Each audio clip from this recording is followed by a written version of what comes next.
Hello, and welcome to another one of Ethan's engineering videos. Today we're going to be taking a look at Transport 1's Homework 5 Part 1, which I've lovingly decided to call Aqueduct Overflow.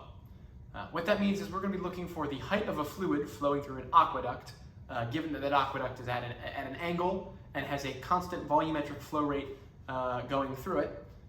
So given that volumetric flow rate and then also the dimensions of the width of the aqueduct as well as that angle, we're going to need to use Python to back solve for what the height of the fluid in that aqueduct would be. Obviously the height of that fluid would depend on how much fluid's going through it and how fast it's moving and a whole bunch of stuff, but we're going to be directly relating the relationship between that volumetric flow rate and that angle and that width directly to the height. That's kind of the goal of this first half of the video, and then once we've come up with an algebraic equation to relate all of those together, then we're going to snap on into Python and use a solver function to spit out the answer given our specific flow rate and other specific description attributes and information. So as per usual, we're going to get started on our derivation with a little bit of a diagram. So I'll get drawing right here. I'm going to draw our aqueduct, which for simplicity, I'm just going to do a straight angled line. I'm going to do this as well, because this is going to be our angle of inclination theta. I'm going to write what we know up down here. So we know three things. First of all, we know theta. That's how much our aqueduct is tipped. That could be anywhere from 0, where it's flat, to 90, where it's straight up. We're also going to know Q, our volumetric flow rate, because obviously, what's the point of an aqueduct if you don't have fluid flowing down it at some volumetric flow rate Q, so like a meter cubed per minute of fluid. And we're also going to know W, which is the width of our aqueduct. So to make that very visible and obvious, I'm going to draw it from a kind of facing it perspective, where this right here is W, and then we have up here we have our fluid level, H, which H is what we're solving for. So we want to know H, we want to know what H is equal to, right? That's our goal, is to figure out what H is equal to. So given a width, a flow rate, and a theta, how do we do that? Well, the first thing I'm going to do is just a little bit of work ahead. We're going to need to know how much our fluid has actually gone downhill, our delta Z. And the easiest way to do that is to relate theta and delta Z to delta X, which is going to be the length of aqueduct that we're looking at. So it's going to be this diagonal, that's the hypotenuse of this triangle. So very obviously, just using the rules of trigonometry, we know that delta Z must be equal to delta X times sine of theta, because the sine of theta will give us the ratio between our vertical portion of our triangle and our hypotenuse. So that's the ratio between them. So then when we multiply that by the actual hypotenuse, that'll give us the actual length of delta Z. So that's going to come in a second. But kind of where are we starting from? What's our starting point that we're going to use this on? Well, we're going to start, as we usually do with most fluid problems, with Bernoulli's equation. So let's write that up there. Delta P over rho plus G, not Z, G delta Z plus, I'm just going to have to write it out, all right, V2 squared minus V1 squared over 2 is equal to negative F, our big capital fancy F for friction heating. But we're not going to do that. Instead, we're going to write it in terms of the fanning friction factor. So we're going to do 4F of delta X over D multiplied by V squared over 2. So there's our Bernoulli's equation. So we're going to apply this to our specific situation with our aqueduct in order to get a better description. So first thing we're going to look at is our delta P. Well, since aqueduct, as you can see right here in our front-facing version, there's no lid on top. It's open to the environment, which means that the pressure at the beginning and at our end are going to be the same. So we can just kind of cross that out and leave it blank, because that's going to be equal to 0. So equal to 0. The other thing we can look at is our delta V. As I said before, we have a constant volumetric flow rate, and we're also going to assume there's a constant fluid velocity throughout, along our path. It's not going to be accelerating or decelerating. So this also is going to be equal to 0. So that really just leaves us with our G delta Z and our other side of the equation, which is our fanning friction equivalent. So what we're going to do now is we're going to implement this delta Z is equal to delta X times sine of theta that I kind of alluded to before. And I'm also going to do a little bit of cleanup with the 4 and the 2 just to make it look a little bit nicer. So we're going to have G multiplied by delta Z is now delta X sine of theta, which again, theta is a known value, is going to be equal to 2F times delta X over D v squared. And as you can see here, there's a delta x on both sides. So those are going to cancel straight away, and we're going to end up with g times sine theta is going to be equal to 2f v squared over d. And that's going to be our temporary stopping point for a second. And you might be wondering, Ethan, why do we have to stop there? You know, we've gotten everything more or less in terms of unknowns, right? We've got our sine theta, which we know. We've got our fanning friction factor and our velocity, which we don't know, but we can figure out our fanning friction factor based on our Reynolds number, which is based on our velocity. So we're close. We're a lot closer than we were before, obviously, otherwise we wouldn't have taken these steps. But the problem is, we don't know how this aqueduct behaves, right? Because this is not a circular pipe, which we do know how it usually behaves. We don't know because it's square. So what we're going to have to do is we're going to have to make some assumptions, and then using those assumptions, we're going to have to do a little bit of algebraic thinking, work, rearrangement, and then from there we can move on. So what do we have to assume? Well, we have to assume something about this this aqueduct being similar to a circular pipe. So what we're going to do is we're going to assume that for this aqueduct, the shear stress from a specific surface area, or from the surface area in general of our pipe, is going to be the same as a circle. So not the overall surface area, but the ratio between area and effective shear stress, which would be tau. That ratio tau is going to be the same for both. So how do we solve for tau for a circle so that we can use it in our assumption? Well, we have to get there, and we're going to do that using a force balance. So I'm going to quickly draw up a new diagram right here for the purpose of our force balance. That should be fine. It's not great, but it will work. So we're going to have some length of pipe, delta x. We're going to have our area, I'm going to call AC. And we're going to have fluid, flowing down through our pipe. And this is kind of an allegory to our aqueduct. And the reason it's an allegory is because if you were to turn theta up to 90 degrees, well, then you'd have a vertical aqueduct. Where again, if it's exposed to the environment, the only thing that would be affecting it would be g delta z. So we're kind of assuming the same thing here, where it's only being affected by gravity. So as we obviously have fluid flowing downwards, there we go, it should be good enough fluid. We're going to do a force balance, because just like in our aqueduct, we're going to assume that the velocity is constant throughout this pipe. And if the velocity of our fluid in our pipe is constant, that means the forces pulling it down, gravity, and the forces resisting that pull down must be equal. So the force resisting the force of gravity, which pulls down, is going to be the force of shear stress. I'm going to call that F of S. So what are these two forces? Well, the force of gravity is very obvious. It's going to be the gravitational acceleration multiplied by the mass of all the fluid in this subsection of pipe. What is the force of shear stress? Well, we know that shear stress is equal to tau, which again is that ratio that relates the actual shear stress of the shear stress of the situation with the area over which that shear stress will be acting. So that shear stress, I'm going to call that WA, which is the wall area, or I think maybe AW would be better since I already have an AC in there. Let's go with that. AW. So the area of the wall over which that shear stress will be acting on the fluid. So we're going to decompose this even more. Gravitational constant is going to be the same for the gravity side. But the mass of the fluid, obviously we don't just know how much that is, but we can calculate it. We can calculate it using the density and the volume of our fluid. So our density is going to be equal to rho. It's just a constant, which obviously we had up here but got negated.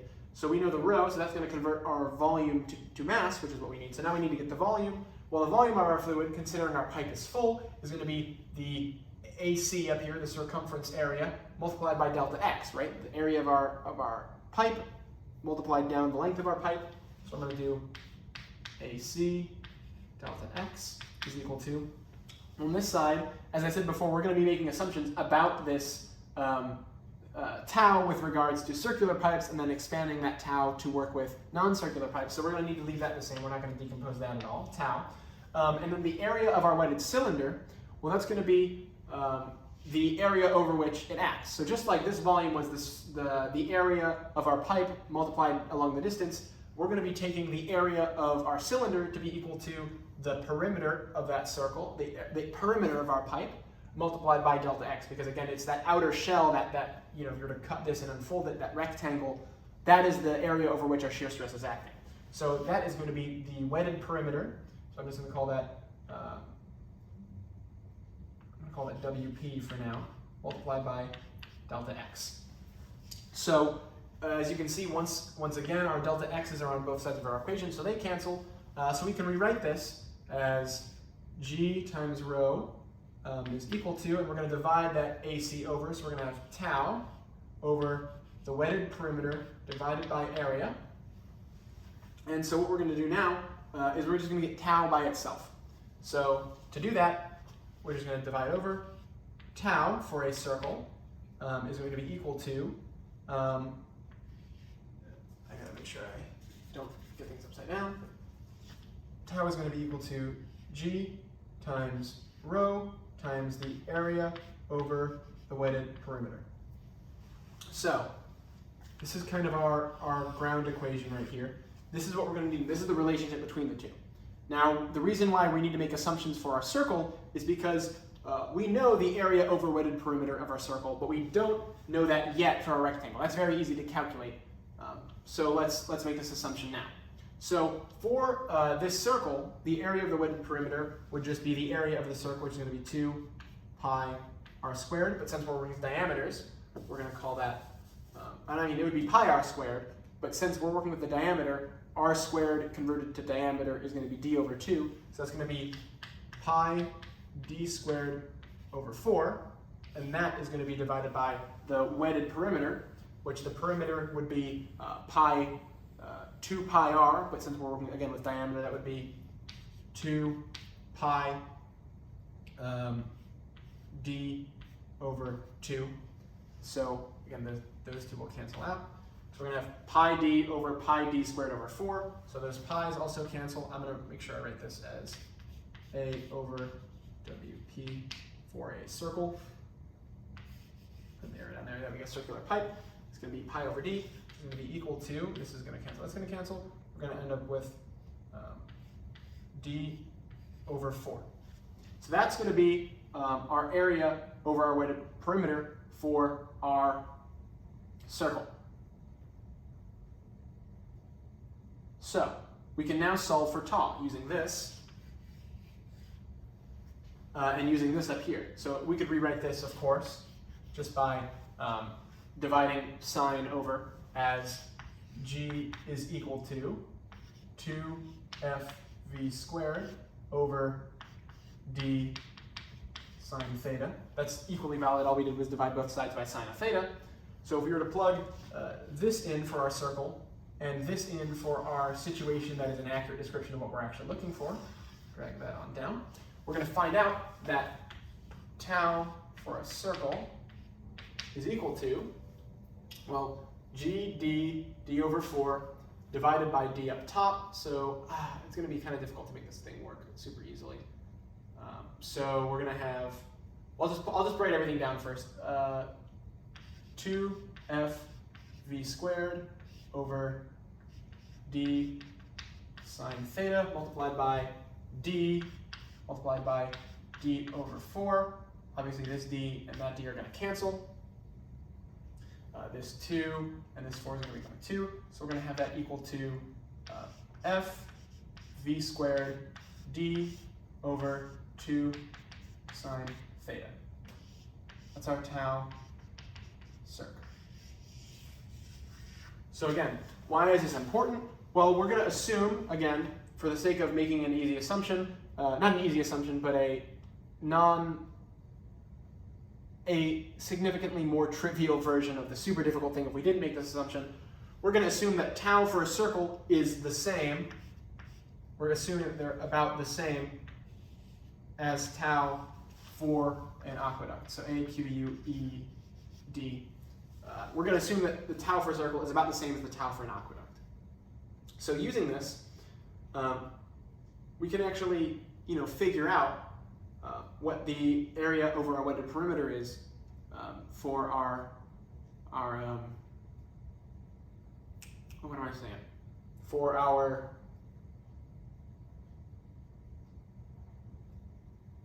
we can figure out what D is what I'm trying to say. I don't know why I was struggling there for a second. So what we're going to do now is using this tau for a circle And using this equation right here, we're going to be able to solve for what D is in the case of an aqueduct. So this is for a circle, cylindrical. Now let's go back to our actual aqueduct. So right here you can see, so what exactly is our area over our wetted perimeter? Well, the area of our aqueduct is pretty simple. That's just going to be the width of our aqueduct times our height, so that's going to be W times H. So what is the wetted perimeter? Well, that's going to be the portion of the pipe that's touching the fluid, which is going to be H, this W, and then this H again. So it'll be 2H plus W. So this right here is our area in our wetted perimeter. So I'll put a box around this as well, because that's important. So we have our area over wetted perimeter, just like we had over here. We have our tau, because we're assuming the tau for our circle is the same as the tau for our aqueduct. So if we come over here and start making some more space, we have tau circle. So I'm going to say tau circle is equal to GD, and that would just be area over wetted perimeter. So now we're going to plug in our aqueduct version of all of our things. So this is for our aqueduct. We're going to use this for our aqueduct as well. We're going to end up with F V squared D over 2 sine theta is going to be equal to G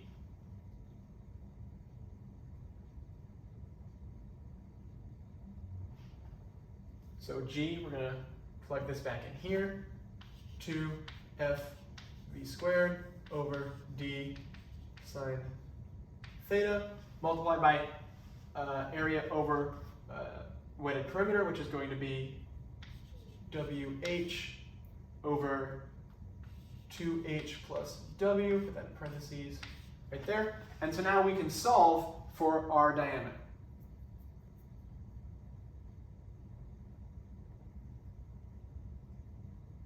I forgot the D.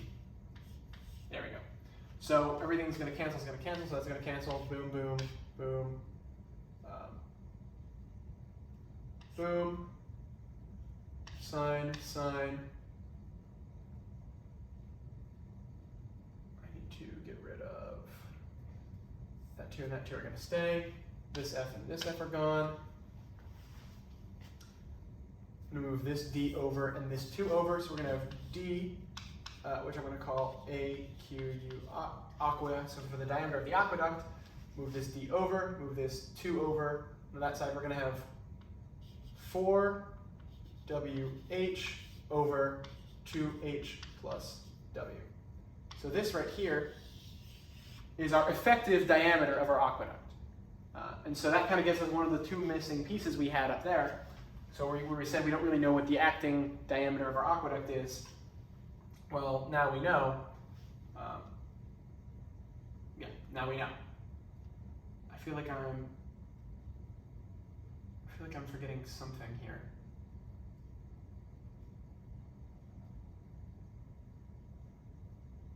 Nope, we're good.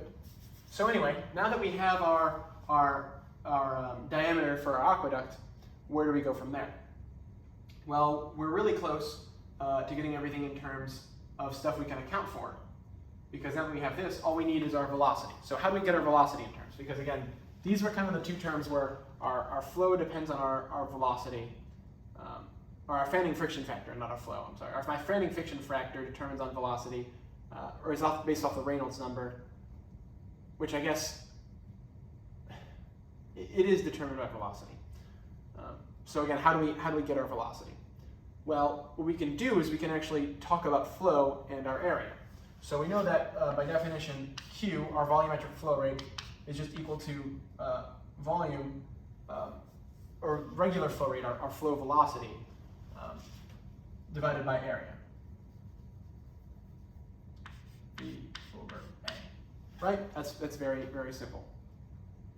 And so we can rewrite this in terms of V, to say that our velocity, I don't know why I just did a W, that should be a V.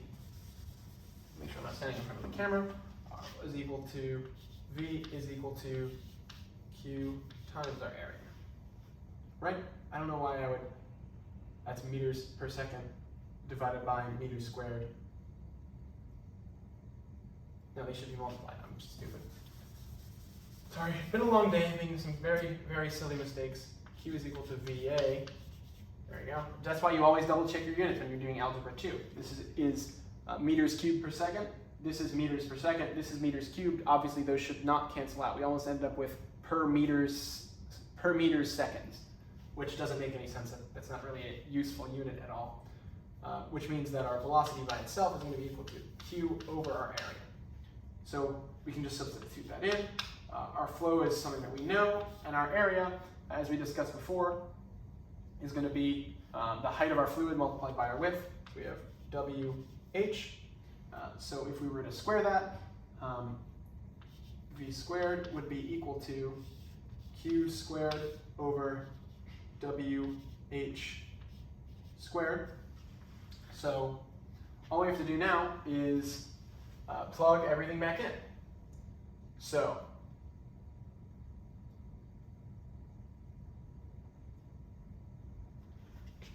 using this version where G is by itself, we're just going to plug all our stuff in, because again, G is a constant, we know what it is, so it's very easy to use a root solver to say like this whatever minus G has to be equal to 0. When you hit 0, you know you're done, so minimize it.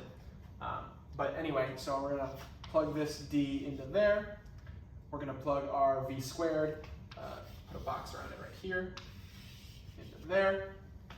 And then the only thing left would be a friction factor, which we know is 16 divided by the Reynolds number, which again, very easy to get once we kind of know some of the other descriptive portions of our, I'm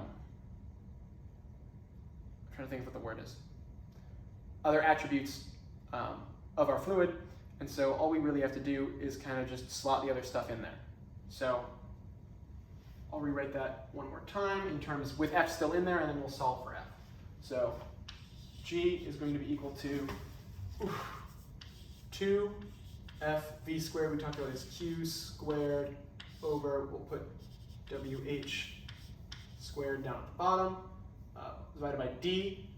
So I'll put the sign theta on the bottom first so that I can do D on the bottom. So D on the bottom of our fraction means we're going to invert this. So we're going to have 2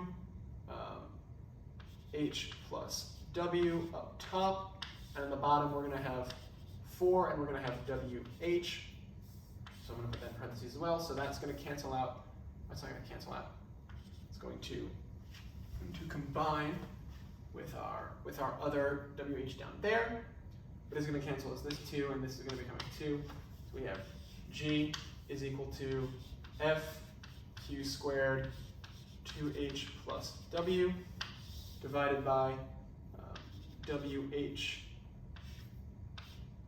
cubed sine theta. So now all we have to do is we just have to solve for our fanning friction factor. So we know that our fanning friction factor is equal to 16 divided by our Reynolds number.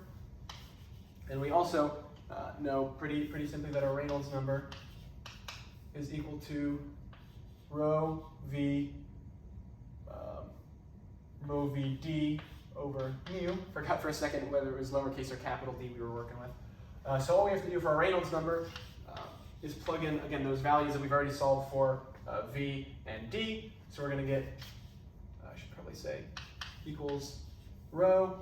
V is equal to Q, I'll put the bottom of the fraction, over WH.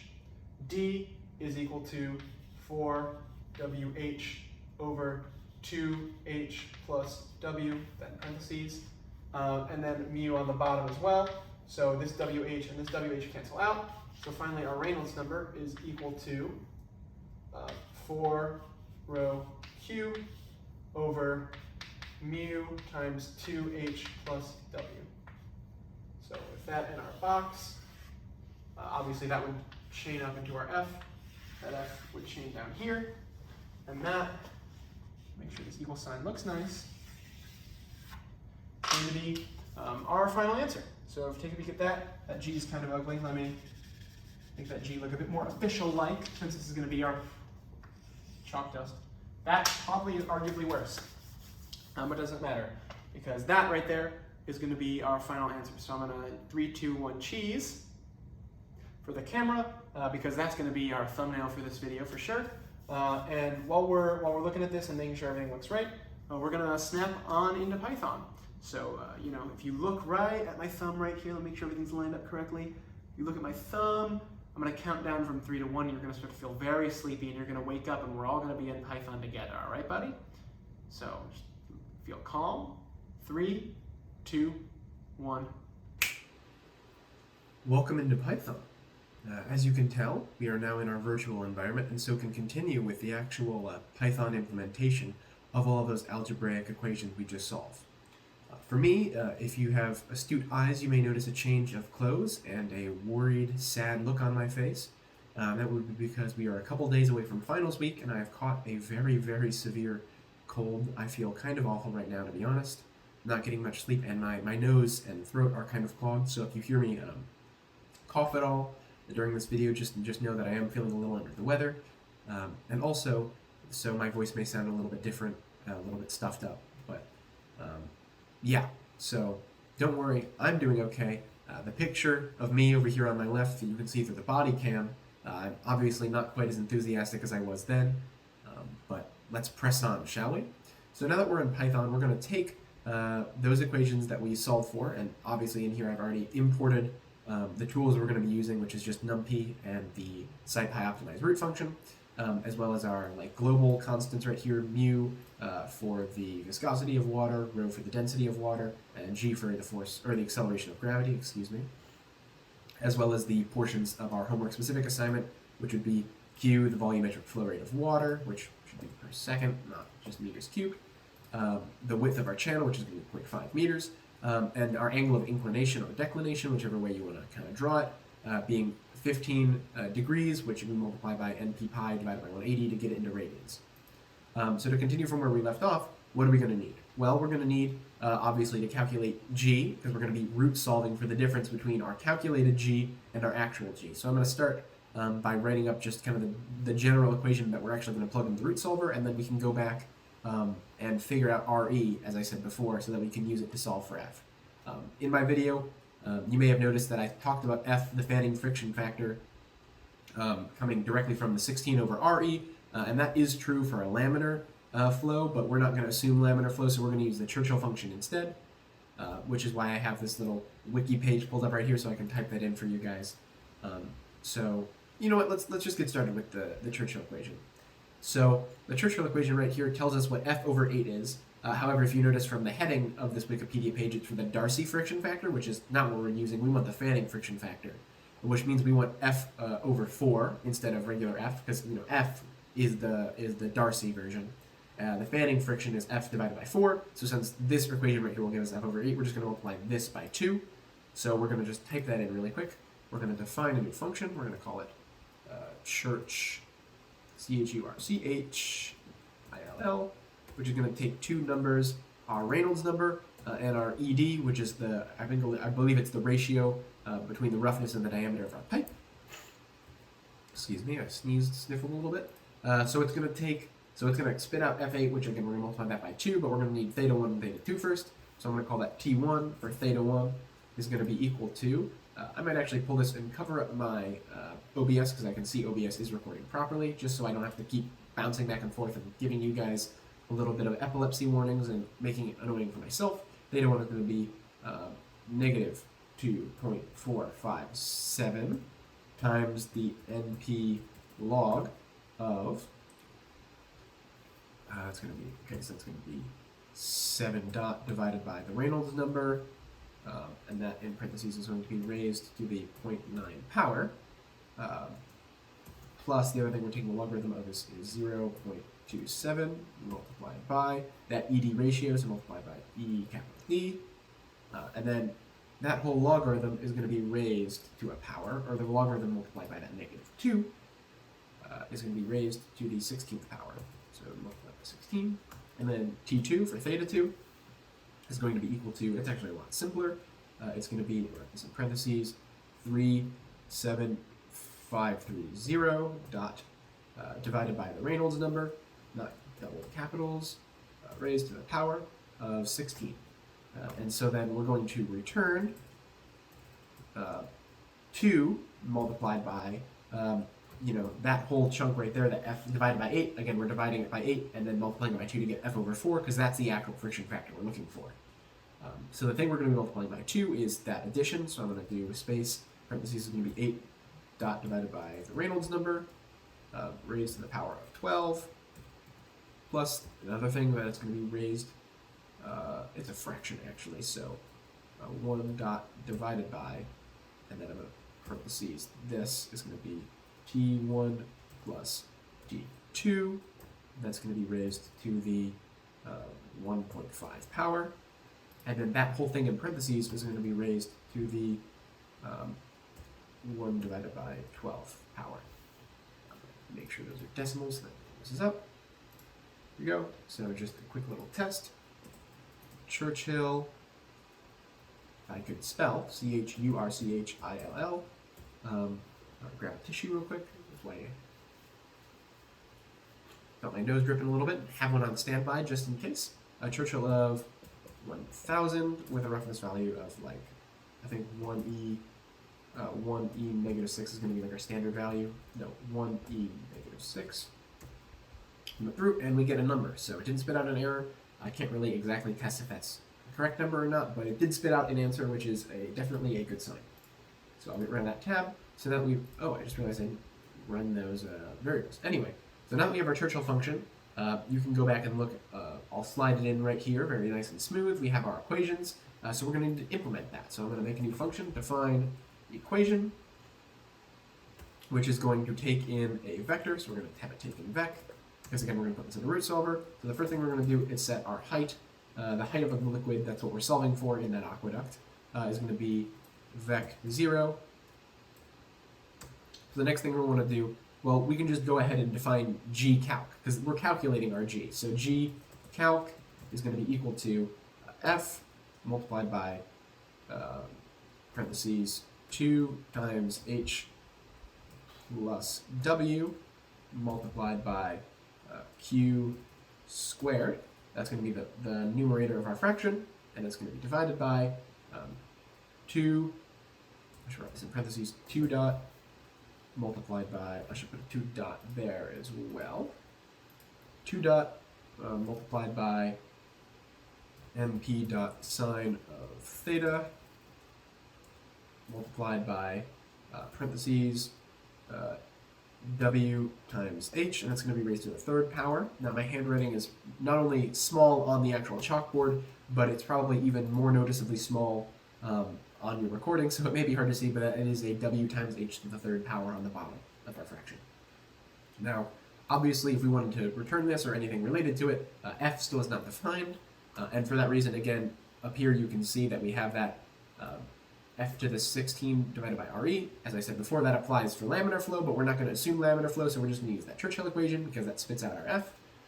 But again, we still need to get the Reynolds number, so we're just going to calculate the Reynolds number using the substitution for rho vd over mu, which you should definitely know that if you're a chemical engineer, or even if you're not, even if you just have a vague passing interest in fluid dynamics. Know how to calculate the Reynolds number, very important. But anyway, so we're going to calculate the Reynolds number to be equal to 4 times rho multiplied by q divided by parentheses 2 times h plus w divided by mu. So now we have a Reynolds number, so f is very easy to calculate. Oh, I'm going to go to the new line. F is going to be very easy. It's going to be the Churchill equation we just made, where we're going to input our Reynolds number, and then an ED, which could be anything, which we're going to go with the same thing I tried in our default example, 1e negative 6. And so now our gcalc has a defined f, and so that's fine. So what exactly do we want to return? Well, the root function will tell us that it's solved when it spits out a 0, essentially. When whatever we're returning is equal to 0. So what we're going to return is going to be the difference between actual gravity, right? Actual g, that global constant we've defined up here, and our calculated g calc. So theoretically, once our h value is correct, that will mean we'll have the correct Reynolds number, which will lead us to our correct friction factor, which when plugged in everywhere over here into gcalc, will actually give us 9.81. And so 9.81 minus 9.81 should be 0, and so the root solver will stop. So to test that code, we will be doing a root, that's the function, parentheses, so we're going to need to input the function we want. Well, that's going to be EQ because that's what we named our equation, and we're going to have to put in a starting value. I think a pretty safe starting value is 1, but we can see if it does any progress. Bitwise or, oh, did I use an arrow key somewhere instead of a, yep, right there. Anytime you see a bitwise operator and you know you used exponents, double check to make sure you haven't used a caret anywhere in your code. That's a mistake I use all the time, especially when I'm reading off equations where I think, oh yeah, right here I use m to the power of 3, but obviously that doesn't work for actual code. So we define equivalent, double check to make sure there aren't any more of those. Run it again. Not making good progress. Let's see. It could be that our initial guess isn't too good, so let's lower that, because obviously a whole meter of water in a channel that's only getting a meter cubed per second might be a little bit much. So let's maybe drop it down to 0.5. Still not making good progress. It says there's an invalid value encountered in the double scalars. That is not good. We double check to make sure this is correct. Negative 2.457 times the NP log. This is actually basic. NP log is basic. That's pretty up. Is it here? NP log is too. NP log is on that whole thing, which is true. Oh, maybe it's not ID. Right? Is that ID? Is there any I don't see that. Maybe that's here. Just in case it should be fine, but just in case you. So if I lower it, maybe the number of 0.5 is still too big. Let's try 0.1. Oh, there you go. The function converged. So my math was correct. As I said before, the root function can be a little bit finicky with your initial guess. You have to have a good initial guess. It might have been easier just to actually start at 0. That also didn't make any good progress, and it went to infinity, so that's not good. So I guess keeping a low number like 0.1 is the optimal thing. But as you can see here, if we pull the dot x and then do 0, we'll have our final number, which is 0.1496, so about 0.15 meters of fluid height in our aquifer. Not aquifer, what was the word? It's an aqueduct. But yeah, so this is a pretty simple piece of code. It should only take you about 5 minutes to actually implement. A lot of this was just me talking and explaining because I picked off from a derivation I did previously. But either way, I'm glad to see it worked really easily. Remember to do your starting guesses, watch for carets. You're not doing bitwise operations if you're trying to do exponents. And keep yourself safe and healthy going into these final weekends. I thank you for your time, I thank you for your patience, and I wish you a good evening.